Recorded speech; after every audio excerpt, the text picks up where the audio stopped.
Hi, my name is Casey and this is my video presentation for Assessment 3. I have created an interactive game called The Hungry Pig. The game has been created for and targeted to Level 1 students. The intended learning outcome of this game aligns with that of the Victorian curriculum mathematics content for Level 1, where students are to recognise, describe and order Australian coins according to their value. When creating The Hungry Pig, I utilised text-to-speech, sounds, images and changing backgrounds with the intention of creating an engaging game with interesting and relatable content. I wanted to provide immediate visual representations that not only reflected the different values of Australian coins, but provided ample opportunity for the Level 1 student to experiment and make their own discoveries. Reflecting on where my project sits on the SAMR model, I believe it fits within augmentation and modification.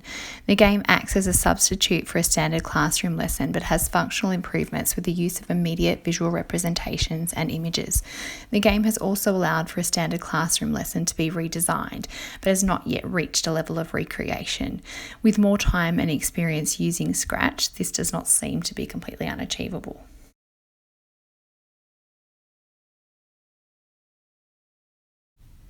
Looking at my project in relation to the Bloom's taxonomy framework, I have not yet been able to extend it past the lower order thinking skills of remember and understand. The game requires students to identify, recall, repeat and recognise. As the game is targeted to Level 1 students, my expectations are not to have it achieve the highest order thinking skills, but there is room to extend beyond its current level. The two most relevant of G's learning principles when creating my project were interaction and situated meanings. In the article Good Video Games and Good Learning, G makes a comparison to the passiveness of a book and the interaction able to be had within a video game. Opportunities have been provided for this interaction within my game by the use of audio feedback. G also describes how people develop an understanding of things when they are able to hook them to actions, images and dialogues they can relate to. The use of a pig eating and filling up in varying increments depending on the coin value speaks directly to this learning principle. In the video, What's the Use of Technology in Learning?, Bill Cope talks about what is possible with technology in relation to learning and relationships of knowledge.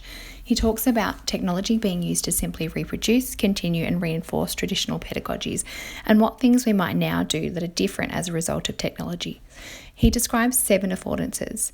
The affordances most relevant to my project are ubiquitous learning, multimodal meaning, and recursive feedback. Ubiquitous learning is learning that can take place anywhere, anytime.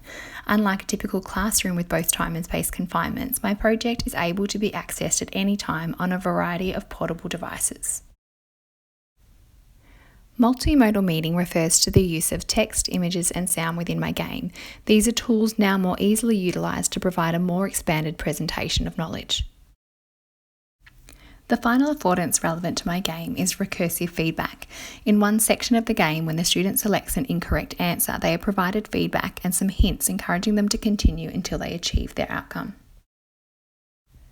The All Play Learn website notes a number of evidence-based learning strategies for students with autism that I have incorporated into my game. These include the use of images to supplement text, providing positive feedback and correction when an incorrect answer has been selected, and generally the game involves fewer types of tasks with more opportunities to practice. As a part of Assessment 3, I appreciate the time and opportunity provided to reflect not only on my learning throughout this unit, but on the execution of my Creative Works project. From the design brief and execution of my project, I faced a number of challenges. My limited experience with Scratch as a tool and limited time to become well versed in its capabilities meant I could not achieve my intended outcome. The design brief outlined a game that included greater representation of values and a greater variety of activities to further experiment with the different values of Australian coins.